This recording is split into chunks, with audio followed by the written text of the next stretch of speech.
starting now. 3, 2, 1, action. Whenever you're ready.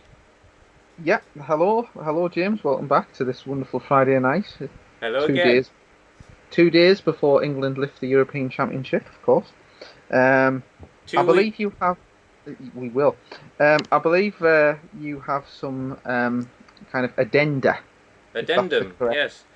My, Yes, if that's the correct plural. my brain is Yes. very slow and it takes 2 weeks for things to come back. We're talking about 20 years ago, so it's not very clear. So I started out collecting posters in the video rental shops. And Okay. then, how old are you? 41. Same as me. So you'll, Yeah. you'll probably remember there used to be a place called the Virgin Megastore in like Oh shopping yes. arcades, and there used to be a shop in the one near the Virgin Megastore where I live, shop called Athena. Do you know what I'm talking about? Oh yes. They used to sell huge posters and things. Yeah, of Yes. course. So Yes. in Athena they had some reprints of Fist of Fury, and I definitely bought that one in Athena. Maybe some others I can't remember. I got a bag of rolled up reprints that I got from around that time. I got some others from Forbidden Planet. Do you know that shop? Yeah, there's like a huge one in Newcastle. I think the one in Right. London as well. I seem to remember it's not too far from the British Museum. Yes, it's quite I'm near there. walking. And that will Yeah. come into our story later on too. So I got some posters from Forbidden Planet, but then in Bristol we also had a independent shop called Global Collectibles, run by a man called Steve. I cannot remember his surname at all. But he got a few things in from the Hollywood films. So I got my Tomorrow Never Dies poster with tomorrow spelt wrong. And I got my Rush Hour press book. I never managed to get a poster from that one. And I got some foreign press books and stuff from him. So I got little bits here and there. But as many things in England, all roads lead to London. And Yeah. it took me a while to get there. I think my first trip to London was about well, I went in 1996 for the Eastern Heroes Jet Li Day, where they showed his hmm films, and then I didn't get back for a while because I'm poor. I don't have much money. But I found out about Chinatown, and there were 3 shops in Chinatown. Did you ever go to them? No, I have to say when I went down to London, it was when I was doing my A levels, and we went down just for the classic section of the British Hmm. Museum. And Me too. if I did stumble into somewhere like a thing, the only thing at that time I'll have been looking at were posters like the tennis girl lifting her skirt. Remember that one? Young minds, young minds. So, so like you, I got out to London for my A levels to go to the British Museum, and I was really pissed off that I was so near Chinatown and I couldn't go there. Mm, But I managed to save some money, and I got back out there when I was about 18, I guess, would have been 1998. And by then I was collecting a few years, so I'd heard about these shops in Chinatown. There's one called Jensen's, hmm which had movies and magazines. There was one called Bernard 7, which had a lot of VCDs. And there's another one I forget the name of. And in Jensen's, on my first trip, I got a Malaysian videotape of Fong Sai Yup with Jet Li. hmm Really dodgy, ropey copy. Anyway, I'm talking about this because Jensen's also had posters, which hmm I found out not on that trip. I found out later. I missed out on stuff on my first couple of trips because I didn't know they kept the posters in a box. And if you ask, have you got any posters, as I did one time, just out of curiosity, they say, yeah, and they're really cheap. So Yeah. I started getting a lot of the contemporaneous stuff, like from the Queen to the Chief Executive, that kind of stuff in the early 2000s. I was getting those posters, the Hong Kong versions and some Malaysian versions from them. And also in Bernard 7, they had A4 flyers for many of the Hong Kong VCDs. So I started collecting those as well. hmm So I was just getting whatever I could, wherever I could. And so I was going to London where I could to go to Chinatown. And I don't know how I found out. It might have been in Impact magazine, possibly. there was an advert for a movie day at a place called Westminster Central Hall in Westminster. And these things happen a few times a year. And Okay. you go there, you pay to get in, there's people selling movies, movie posters, books, anything to do with movies. Mm. So I started timing my trips to London to coincide with the Westminster show, so that I could go and have a look around. And they had European sellers come over from France and Italy who brought the local posters with them. And that's where I got my French Grandee from Thundering Mantis. I paid £14 for it, one of the best buys I ever made. So I started going to the Westminster shows, and then there's another place in Camden called the Electric Ballroom, and they had a similar movie day, but it's much smaller scale, and it was mostly local people from the surrounding area. And I got very, very lucky one day. I was going around asking everyone if you got any Asian movie stuff, as I usually did, and there's one guy who goes, "No, I haven't, but he might," and he points to a tall man with grey hair over in the corner who's just surveying the room. And it took me a while to figure out who it was. I knew I'd seen him before. It was Toby, the infamous Toby Russell. So I went over and started talking to him. I'd seen him at the Eastern Heroes Jet Li Day, and I'd seen him in Eastern Heroes magazine, but I'd never had a chance to talk to him. So we started talking. And it turns out that Toby used to have a market stall in Camden Market just up the road. And he would bring stuff down every weekend and sell it. And he would sit there and watch movies all day. And if anyone comes along and wants to buy something, great, he makes some money. And there was a group of people who would hang out with him all the time, including Andy, Chris Mercer, Bill, and other people whose names I'm forgetting right now. I'm sorry. Rodney Dennis, who likes all the Kung Fu TV stuff.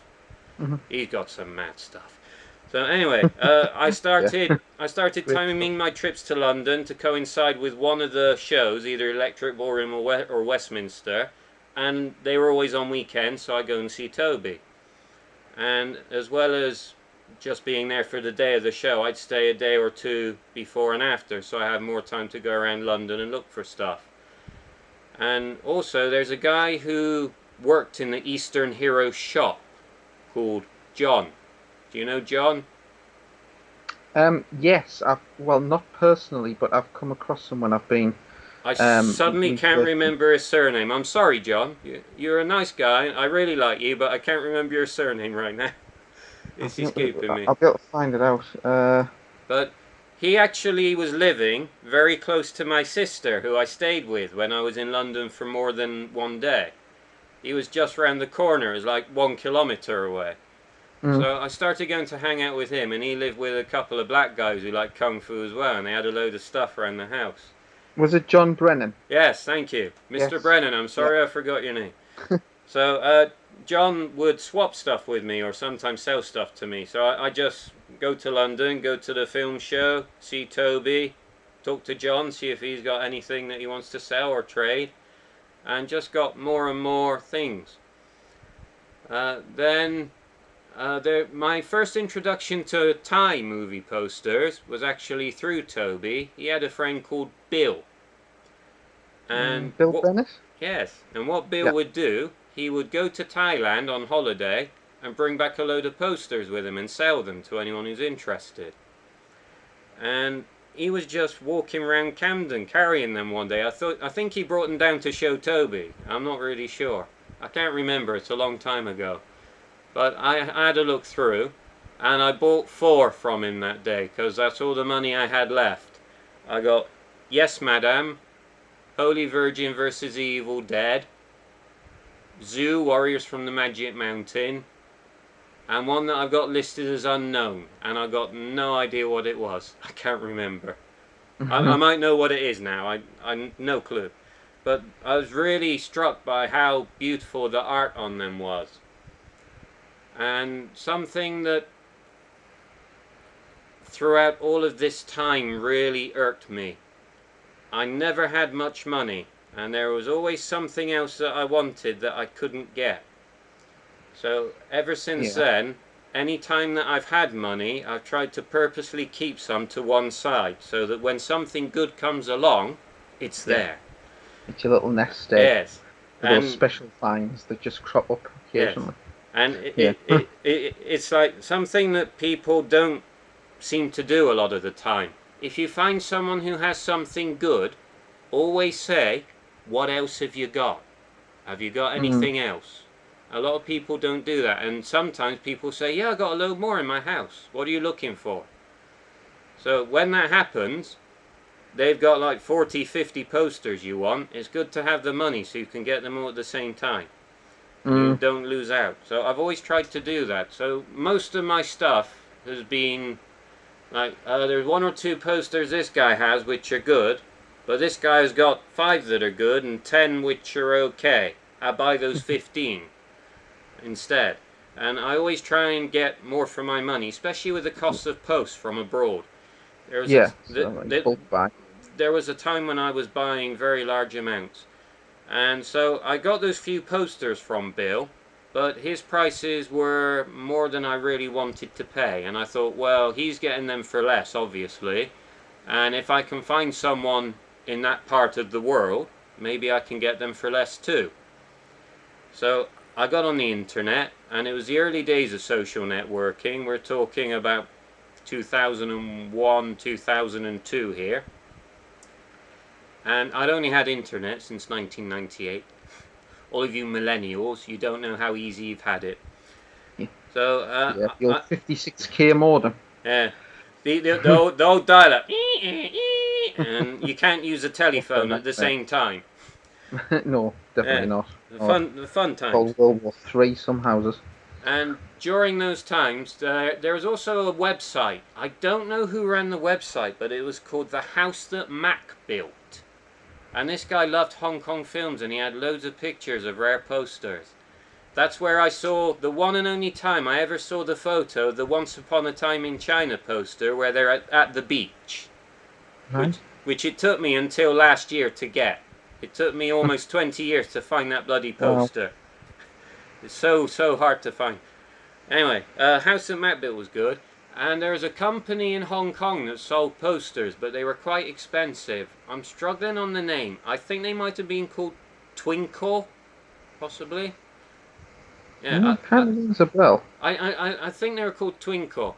And Yeah. I managed to get a load of stuff that they were interested in. They said, we want Wong Kar-wai because it sells well. Can you get any Wong Kar-wai? And around that time, Chungking Express had come out. Yeah. So I got to London and I went to the ICA and I said, have you got any posters from your release of Chungking Express? And they said, yeah, we got some here. And I said, how many have you got? Can I buy them all? So they let me buy them all. And it was like 40, 50 altogether, I can't remember. Unfortunately, I didn't know any better. I should have kept them, sold them now. I'd be making huge money on them. So rare. But Yeah. I sent them all off to Hong Kong, and in return I got stuff that wasn't anywhere near as good, I know now. Things like Yeah. Gen X Cops, Body Weapon. But then I also got Tai Chi Master, Fong Sai Yup 2, which is really nice. And then when Jet Li came over to promote Romeo Must Die, I got to meet him again. I got him to sign those 2 posters, which was nice. Fantastic. So just anywhere I can get stuff, really. And it was just here and there and everywhere. And I was buying a load of stuff over the internet from the internet auctions.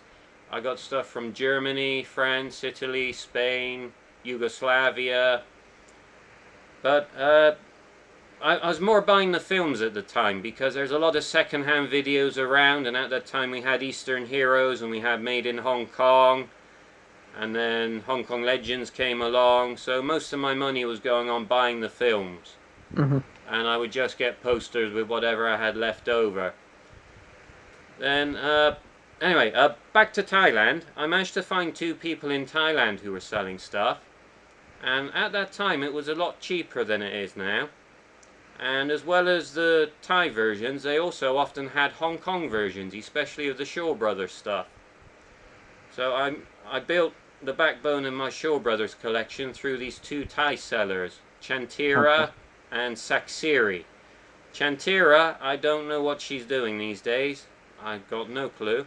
Saxeri has stopped selling posters. He's a music addict. He runs a music shop. He still has some posters, but he doesn't buy and sell anymore. Very nice guy. I met him in person one time. Bought a few more from him in the last days. Got Fist of Unicorn from him. Wow. And Iron Fisted Monk, Sammo Hung, the Thai version. Which I like more than the Hong Kong version, but I don't like either version very much. Yeah. So this went on for a few years. I was buying over the internet from these two sellers in Thailand, getting whatever I could. Mostly Thai posters for Hong Kong films, but occasionally the Hong Kong versions as well. And then in 2007 I decided to just come to Thailand and do it all myself.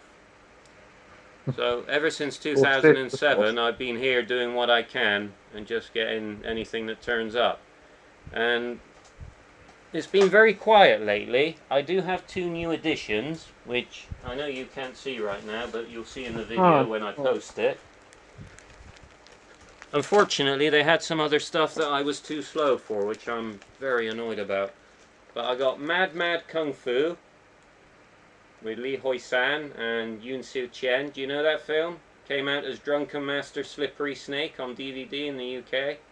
Yes, I think I watched the Rare Scope version. Yes, exactly. Yeah.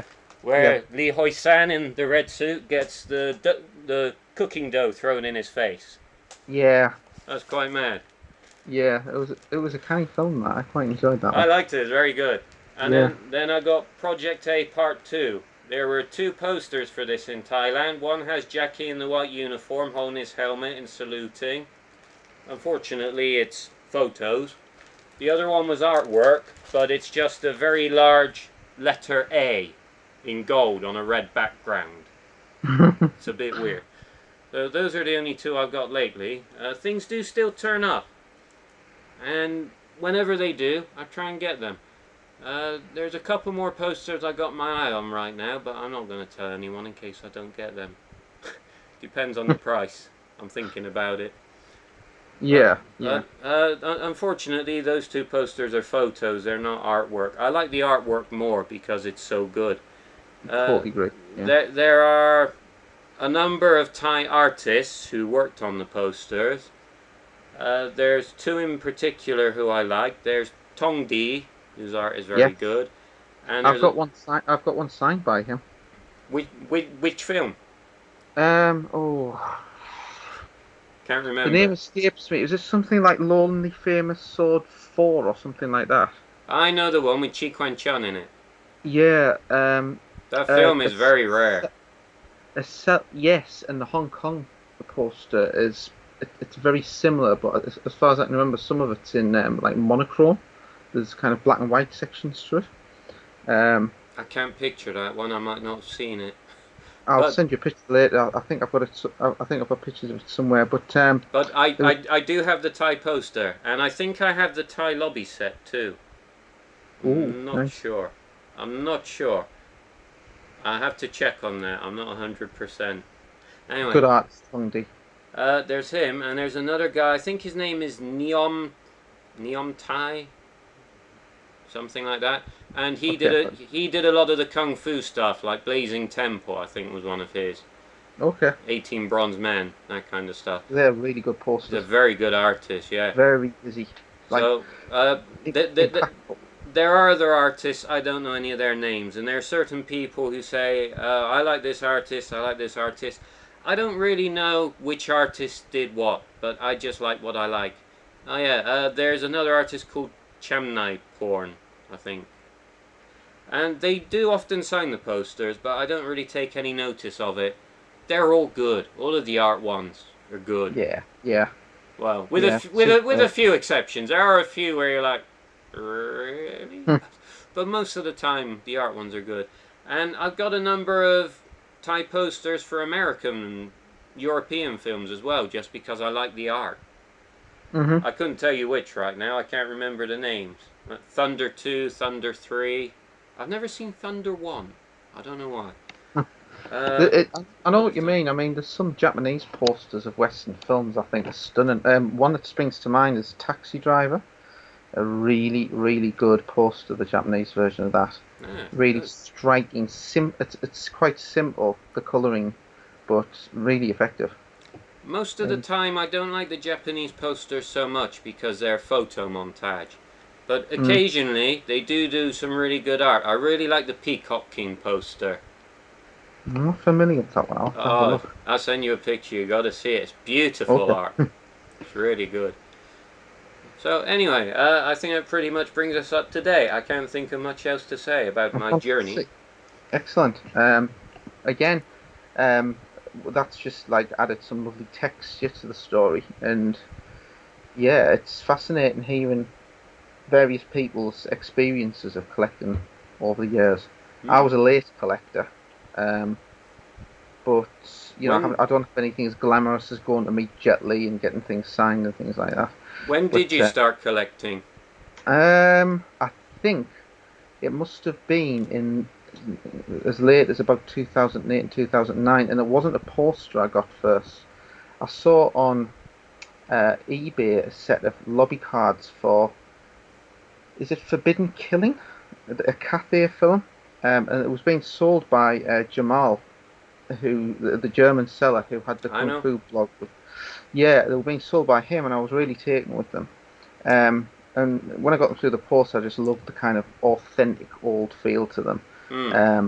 Just stunningly crisp photographs. Yeah. Really enjoyed them. And then it was shortly after that, I saw a picture of the Angry River poster, Hmm. and that's like it took me breath away. That the colours, the kind of the way the whole scene screamed kind of action and intensity.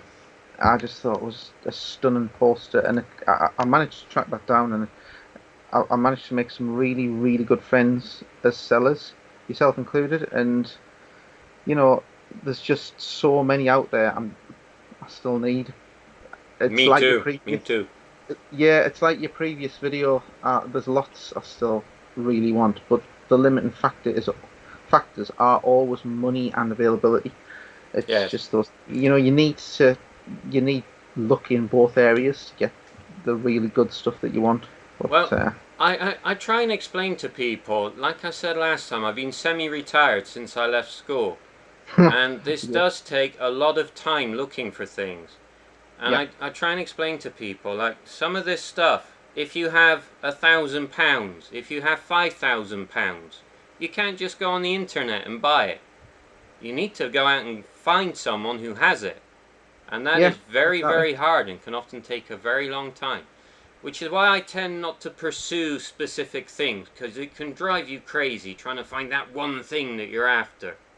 Yeah. I just wait and see what comes my What? way Yeah, yeah. and enjoy I it. sometimes, yeah, this is it. I mean, sometimes you come across people on social media and things, and the share posters, and you think, I've never seen that before in my entire life. Hmm. And you might Um, never see it again. exactly, exactly. Case in point, the other day, a friend got in touch and asked if I'd ever seen a particular poster for a film. It was from 1974 called Single Fighter. Right. And I looked on Hong Kong Movie Database, and it had a very kind of westernized mock-up. It looked like. I mean, it might be a genuine release from some part of the world, but it didn't look like the original Hmm. release. But I could have sworn I'd seen at one point a genuine original poster for this film. So about 20 minutes, half an hour trying to find it on the kind of photo albums of various friends. I eventually found it, and it's completely different to the picture on Hong Kong Movie Database. Hmm. Far far superior poster, and I haven't seen it on the internet at all anywhere else ever. The only copy I've ever seen is owned by a collector. Um, Well, Really nice poster. some people say to me, put your pictures on Facebook, share them with people. And I refuse to do so in a lot of cases. And people are like, oh, you're so selfish. I'm like, do you have any idea how hard it is to find that? How much I paid Hmm. for that? I'm not giving it away for free. If you want to see it, you go out and find one. And maybe that is the wrong attitude. People talk about those mean collectors who have rare stuff and they hoard it and they hide it and they won't let anyone see. And I'm like, Well, why should people give it away for free? It doesn't seem right somehow. That's just my opinion. You do have certain people on the internet, of course, who, if you upload a photo of a poster, they'll make a copy of it and put their own little kind of watermark stamp on it and publicize it. And you think, okay, if you're going to do that, at least credit it, maybe. I mean, I'm not massively bothered about that, to be honest, but I respect the fact that a lot of people do feel aggrieved by that. I've Uh, also seen people who have used pictures that I believe originated from me to advertise bootleg of the films. right. And there was someone who I used to know in Bristol where I lived. I won't name any names, but she borrowed a load of films from me and then she started selling bootleg copies of them in her shop, Okay. which I didn't know she was going to do, which I was very irked about. I'm not surprised. Some dodgy stuff happens. We talked Yeah, we, we, it's we taking advantage, isn't it? we talked a little bit before about regrets. I will publicly name and shame here. Uh, yeah, I'm gonna name and shame. They can sue me. I don't care. I got no money. Uh, when Kill Bill came out, I got a little bit involved with that. I can't remember exactly how, but some people contacted me because I was running a business, Oriental Film Distributors at the time, that was importing and selling the movies, and they found me somehow. And they said, we want to write about the people in the movie on the website, but we don't know anything about Gordon Liu. Can you help us out? So I wrote them a small biography of Gordon Liu. And then they gave me a Kill Bill tracksuit in return, which was nice. Unfortunately, it's black with a yellow stripe instead of yellow with a black stripe like the one in the film, which would have been Inverted. better. Nice. Yeah, I prefer the original. Anyway, somehow, I can't remember how it happened, it must have been through them. Kill Bill was released in London, and the Curzon Cinema wanted to do a small exhibition of kung fu posters because they kind of inspired the film, in a way. So I shipped off about 30 posters, I think it was, to the Curzon in London for them to put up on display. And I was like, you cannot put tape on them, you cannot put blue tack on them, you must put them in frames, you must respect them. These things are old, they're rare, they're hard to get. They're like, yeah, alright, we'll take good care. And then when they sent them back to me through the post, 4 of my posters were missing. And I made a number of phone calls saying, what the have you done with my posters? Where are they? I want them back. And I never got them back, Curzon. And one of my biggest regrets is that my Hong Kong poster for the Hammer co-production, Shatter, is gone forever. And I've seen it for sale again a couple of times, but it's always very expensive. And I want to get it again because it's a nice poster. So that's one of my biggest regrets. And ever since that, I've never lent anything to anyone. Is that the black background one? Yes, with T. Lung and Peter Cushing. Yeah, it's a nice poster, that one. I do quite like the Thai one as well. That's got a red background, I seem to remember. Correct. Yeah. I like the Hong Kong one more. Yes, agree. Yeah, but I have few regrets. That's one of the big ones. And like I said before, occasionally things get wet, they get damaged, and I think, crap. But generally, it's not the rare stuff. I'm particularly cautious with the rare stuff because I know how hard it is to find. Yeah, you've got to be. Yeah, right. Definitely. Well, I can't think of much else to say. How about you? Fantastic. No, that's great. That's been really good. Thank you very much. All right, you're very welcome, sir. I hope it gives you what you need. It certainly does. I've got even more right now. I'm going to have to put aside. I was going to start on Sunday to write things up, but I think it's going to be a bigger job than I thought. I'm going to see how much I can get down and see how it reads. That's good. Yeah, that's good. See where it goes. It's always good to have too much material rather than too little. Oh, absolutely. Yeah. You'd know that with your 20,000 page Word documents and things, of course. Well, yes. Always, always ever growing, more and more. Yeah, exactly. I've been laying off that for a few months. Since I finished writing book one on the Time movies, I've just gone cold turkey and stopped. Yeah. Totally I understandable. need a break. I need to do the layouts on the book, but since there's no money to print it anyway, I've just let it slide for now. But I will get on it Yeah. soon. Needs to get done. Once I have it, Nah, once I have it all laid out, I can show it to people and say, "Come on, I just need money." yeah, like a crowd fund. Well, Yeah. I'll probably end up doing that, but unfortunately, being here in Thailand, although the printing costs are cheaper, the shipping costs are sky high. So it's Yeah. maybe not the best idea. I need to talk my mother into letting me have them sent to her in England, and I'll fly back and post them from there. She can be distributor. Yes. Well, it would probably cost me less to get a return ticket, although with all COVID, I don't know how much it costs these days, but it used to be about £600 for a return. And if you think about the shipping costs, it adds up very quickly. So, Does. anyway, we'll see how that goes Okay. in the future. Super duper. Excellent. Anyway, Okay, well, it's been a pleasure. as ever, pleasure for me Yeah. too. I'll talk to you again sometime soon. Brilliant. Take care of yourself. Right, you too. Bye for now. You too. Bye now. See you later. Bye.